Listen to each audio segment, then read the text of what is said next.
ఇటువంటి ప్రెస్ మీట్లు పెట్టాల్సి వస్తుందని చాలా అంటే చాలా బాధగా ఉంది. ఎందుకంటే రాజకీయాల్లో విమర్శలు, ప్రతి విమర్శలు అనేది సహజం. అయితే వాటికి కూడా కొన్ని పద్ధతులు ఉంటాయి. ఏ అంశాల మీద మనం విమర్శలు చేయాలి అనే దానికి కూడా ఒక ఆలోచన అనేది ఉండాలి. తెలుగుదేశం పార్టీ ఎప్పుడు ప్రతిపక్షంలో ఉన్న, అధికారంలో ఉన్న సద్విమర్శలు, జరుగుతున్న తప్పులు మాత్రమే ఎప్పుడైనా సరే మా నాయకులు కానీ మా అధినాయకులు కానీ మాట్లాడటం జరిగింది. అయితే ఈరోజు ఒక అబద్ధాలు పుట్ట మీద పుట్టినటువంటి పార్టీ వైఎస్ఆర్సీపీ పార్టీ. మనందరికీ తెలుసు ఏ విధంగా ఆ పార్టీ పునాదులు పుట్టినాయో. అట్లాగే అసలు వాళ్ళ పార్టీయే కాదు, అది వేరే వాళ్ళ పార్టీని తీసుకొని అతన్ని కూడా పార్టీలో నుంచి గెంటేసిన పార్టీ వైఎస్ఆర్సీపీ పార్టీ. అంత ఒక దుర్మార్గమైన ఆలోచనలతోటి ఉన్న నాయకత్వం ఉంటే ఆ నాయకుడు కానీ, ఆ జగన్మోహన్ రెడ్డి కానీ, వాళ్ళ పార్టీలో ఉన్నటువంటి నాయకులు ఏ విధంగా ప్రవర్తిస్తున్నారో మనం చూస్తూ ఉన్నాం. దాంట్లో భాగంగా డిఎస్సి 2025 ఈరోజు రాష్ట్రంలో 2019 నుంచి 24 మధ్య ఎటువంటి ఉద్యోగ అవకాశాలు లేక లక్షలాది మంది అప్పులు చేసి మరి కోచింగ్ సెంటర్లలో కోచింగ్ తీసుకొని, ఎందుకంటే జగన్మోహన్ రెడ్డి 2019లో అధికారంలోకి రాగానే మీకు జాబ్ క్యాలెండర్ ఇస్తా, ప్రతి జనవరి 1వ తారీఖు జాబ్ క్యాలెండర్ రిలీజ్ చేస్తా అని చెప్తే అమాయకంగా గొర్రె కషాయ వాళ్ళని నమ్మినట్టు నమ్మి నిరుద్యోగులందరూ ఏ విధంగా నష్టపోయారో మనం చూసాం. ఒక జాబ్ క్యాలెండర్ లేదు, ఒక డిఎస్సి లేదు. 2014 నుంచి 19 మధ్య చంద్రబాబు నాయుడు గారు తీసుకొచ్చిన కంపెనీలని రాష్ట్రం నుంచి వెళ్ళగొట్టారు. కంపెనీ ప్రతినిధుల్ని బెదిరించారు. వాటాలు ఇవ్వకపోతే మిమ్మల్ని ఇక్కడి నుంచి తరివేస్తామని చెప్తే భయపడి పక్క రాష్ట్రాలకు వెళ్ళిపోయిన పరిస్థితి. అటు ప్రభుత్వ ఉద్యోగాలు, ఇటు ప్రైవేటు ఉద్యోగాలు రెండూ లేక నిరుద్యోగ యువత నరకం చూసినటువంటి పరిస్థితుల్లో 2019 నుంచి 24 మధ్య నారా లోకేష్ గారు యువగళం పాదయాత్ర ప్రారంభించినప్పుడు ప్రతి నియోజకవర్గంలో వచ్చిన వినతుల వెల్లువ ఈ ఉద్యోగాలకు సంబంధించి జాబ్ క్యాలెండర్ గురించో, డిఎస్సి గురించో, లేకపోతే మాకు ఉద్యోగ అవకాశాలు ఏదో ఒకటి కల్పించమని చెప్పనేసి ప్రతి నియోజకవర్గంలో ఎన్నో వేల లక్షల కొద్దీ వినతులు అనేది ఆయన స్వీకరించడం జరిగింది.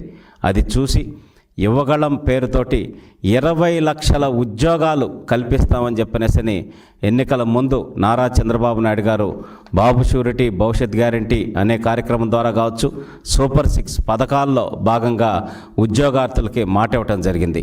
అలాగే ఎన్నికల ముందు ప్రచారంలో కుప్పం నియోజకవర్గంలో జరుగుతున్నప్పుడు ఒక డిఎస్సి సంబంధించి ఒక నిరుద్యోగి డిఎస్సి సార్ అని అడిగితే ఏ ఆలోచనతో ఆయన అన్నారో తెలియదు కానీ మొదటి సంతకం మెగా డిఎస్సి మీదే పెడతానని చెప్పనేసి నిరుద్యోగులందరికీ ఒక వరంలాగా ప్రకటించడం జరిగింది. ఇచ్చిన మాటను నిలబెట్టుకుంటూ చంద్రబాబు నాయుడు గారు మొదటి సంతకం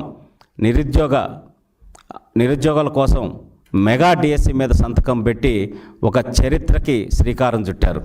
16,347 పోస్టులకి నోటిఫికేషన్ ఇచ్చి దాని నిర్వహణ బాధ్యతలు నారా లోకేష్ గారికి, యువ నాయకులకి అప్పచెప్తే విద్యాశాఖ మంత్రివర్యులకి ఒక ఇబ్బంది రాకుండా ఈ డిఎస్సిని పర్ఫెక్ట్గా నడపాలి అని చెప్పని 100 పైచిలకు కేసులు వేసినా కూడా 2-3 గంటలు కూడా నిద్రపోకుండా ఆ డిఎస్సి ఏదైతే ఆ ఎగ్జిక్యూట్ చేసే టైంలో చంద్రబాబు నాయుడు గారు అయితేనేమి, నారా లోకేష్ గారు అయితే అధికారులతోటి కంటిన్యూస్గా చర్చలు జరిపి ఎక్కడ ఏ ఇబ్బందులు రాకుండా డిఎస్సిని అద్భుతంగా నిర్వహించటం, పకడ్బందీగా నిర్వహించటం, ఆన్లైన్లో మనకి సాఫ్ట్వేర్ ద్వారా క్వశ్చన్స్ అన్నీ కూడా వచ్చేటట్టు అట్లా ఒక పకడ్బందీ వ్యవస్థని రూపొందించి డిఎస్సిని నిర్వహించారు. అలాగే వెరిఫికేషన్ దగ్గర నుంచి ప్రతి ఒక్కటిది పారదర్శకంగా ఏ విధంగా నిర్వహించారో మనం చూసాం. ఎక్కడా ఒక్క ఇబ్బంది లేకుండా ఎవ్వరికి ఏ సమస్యలు వచ్చినా, గ్రీవెన్సెస్ వచ్చినా వాటికి సంబంధించి ఓపెన్ ప్లాట్ఫామ్లో పెట్టి వాటన్నిటిని కూడా డిస్కస్ చేసి 16,000 మందికి ఉద్యోగాలు ఇవ్వటం జరిగింది. ఇక్కడే అమరావతిలో ఆ కుటుంబ సభ్యులు, ఉద్యోగార్థులు అందరినీ కూర్చోబెట్టి వాళ్ళకి నియామక పత్రాలు ఇస్తే ఆ ఆనందం అనేది కళ్ళతో చూసి మేమెంతో సంతోషించాం. అట్లా అద్భుతంగా ఉద్యోగాలు ఇవ్వడంతో పాటు వాళ్ళు ఉద్యోగాల్లో చేరి మళ్ళీ అద్భుతమైన ఫలితాలు ప్రభుత్వ బడుల్లో మొన్న రావటం జరిగింది. మనం అందరం చూసాం. నారా లోకేష్ గారి ఆలోచనల్ని ఈ కొత్తగా చేరిన డిఎస్సి నుంచి నియామకాలైన వాళ్ళు కావచ్చు, ఒక నూతన ఉత్సాహంతో పనిచేసి ముందు పనిచేస్తున్న టీచర్స్ కావచ్చు, అందరూ కలిసికట్టుగా అద్భుతమైన ఫలితాలు ప్రభుత్వ బడిలో వచ్చినాయి. మనం అందరం చూసాం.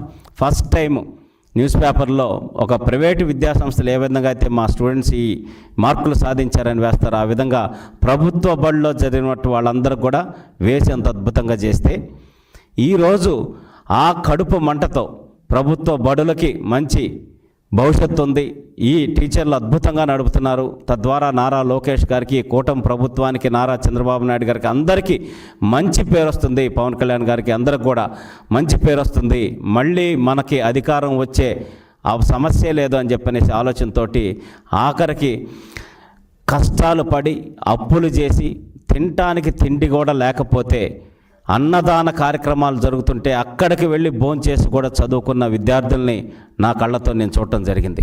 నేను గ్రాడ్యుయేట్ ఎమ్మెల్సీగా పోటీ చేసేటప్పుడు మేము ఎన్నో కోచింగ్ సెంటర్స్కి కానీ వాళ్ళందరికీ కూడా తిరిగితే కడు పేదరికంలో ఉన్నా సరే ప్రభుత్వ ఉద్యోగం కొట్టాలనే లక్ష్యంతో కడుపు మార్చుకొని మరి కష్టపడి చదివి ఉద్యోగాలు కొట్టిన పిల్లలు ఉన్నారు. అటువంటి విద్యార్థుల మీద మీ విషం కక్కుతూ ఈ రకంగా వాళ్ళని, వాళ్ళ కుటుంబ సభ్యుల్ని మానసికంగా వేధిస్తున్నారంటే మీరు ఎంత దుర్మార్గమైన ఆలోచనలు ఉన్నాయో ఒక్కసారి ఆలోచించాలి. మీ ఇప్పుడు కూడా ప్రజలు మిమ్మల్ని తరిమి కొట్టేటటువంటి పరిస్థితి ఉంటుంది సంగతి కూడా తెలుసుకోవాలి. ఎందుకంటే ప్రతి ఒక్కటి డిపార్ట్మెంట్ హెడ్స్ ఎవరైతే ఉన్నారో వాళ్ళందరూ కూడా ప్రిన్సిపల్ సెక్రటరీ గారు అయితేనేమి, కమిషనర్ గారు అయితేనేమి, స్పోర్ట్స్ కోటాలో జరిగిందని చెప్పనేసి మాట్లాడితే కనీస జ్ఞానం కూడా లేకుండా ప్రతి దానికి వాళ్ళు మాట్లాడినటువంటి వాళ్ళు చేసిన ప్రతి ఆరోపణకి ఉదాహరణ చెప్తూ ఏ విధంగా ప్రాబ్లం దాన్ని సాల్వ్ చేసాం, ఏ విధంగా ఎందుకు వాళ్ళకి అర్హత రాలేదనేది కూడా వివరించడం జరిగింది. జగన్మోహన్ రెడ్డి గారు కొంతమంది పేటీఎం బ్యాచ్ని తీసుకొచ్చి కూర్చోబెట్టి మీటింగ్ పెట్టి ఉద్యోగాలు ఇవ్వకపోగా ఇంకా ఏదో రాష్ట్రంలో 2025 డిఎస్సిలో ఏదో జరిగిపోయిందనేటటువంటి ఉద్దేశాన్ని ప్రజల్లోకి తీసుకెళ్లాలని ఆలోచించడం అంతకన్నా దారుణమైన అంశం ఇంకోటి లేదని తెలియజేస్తున్నాం. అలాగే వైఎస్ఆర్సీపీ నాయకులకు కూడా చెప్తా ఉన్నాం, మీ బిడ్డలకు కూడా దీంట్లో ఉద్యోగాలు వచ్చినాయి. ఈ 16,000లో తెలుగుదేశం పార్టీకో, జనసేన పార్టీయో, బీజేపీ పార్టీకో, కూటమి ప్రభుత్వంలో ఉన్న పార్టీలకు సంబంధించిన వాళ్ళకేం రాలేదు. నిరుద్యోగి ఎవరైనా సరే కష్టపడి చదివి రాసిన ప్రతి ఒక్కరికి దీంట్లో ఉద్యోగాలు వచ్చాయి. దాంట్లో వైఎస్ఆర్సీపీ నాకు తెలిసి చాలామంది వైఎస్ఆర్సీపీ నాయకుల పిల్లలకు కూడా ఉద్యోగాలు రావటం జరిగింది. అంటే మీ బిడ్డలు రాసి ఉద్యోగం తెచ్చుకుంది కూడా అవాస్తవమేనా అనేది ఈ సందర్భంగా నేను ప్రశ్నిస్తా ఉన్నా. ఇప్పటికైనా ఇటువంటి చౌకబార ఆలోచనలు మానుకొని ప్రజాహితం కోరి సద్విమర్శలు చేస్తూ మీ గౌరవం పెంచుకోకపోతే ప్రజలు ఎక్కడ కనపడితే అక్కడ కొట్టేటటువంటి పరిస్థితి ఉంది. అటువంటి ఉద్యోగాలు తెచ్చుకున్న పిల్లల్ని, వాళ్ళ తల్లిదండ్రుల్ని మానసికంగా ఈ రకంగా హింసించడం అనేది తగదు. ఇప్పటికైనా ఈ ఆరోపణలు మానుకొని జరిగిన వాస్తవాలు మొత్తం అన్ని అధికారులు కావచ్చు అన్ని రకాలు కూడా వివరించడం జరిగింది. వాటన్నిటి గణాంకాలతో సహా స్పోర్ట్స్ కోటాలు ఇంకా 39 పోస్టులు మిగిలి ఉన్నాయి. అమ్ముకునే పని అయితే 39 పోస్టులు ఎందుకు మిగిలిస్తారు? కనీస ఇంగిత జ్ఞానం కూడా లేకుండా ప్రవర్తిస్తున్న మీకు ఇప్పటికైనా హెచ్చరిస్తూ ఉన్నాం, ఇది మానుకోవాలి. 100కు 100% మళ్ళీ ఇంకొకటి 2025 డిఎస్సిని మేము రద్దు చేస్తామని చెప్పేసి కొంతమంది మాట్లాడుతూ ఉన్నారు వైఎస్ఆర్సీపీ నాయకులు.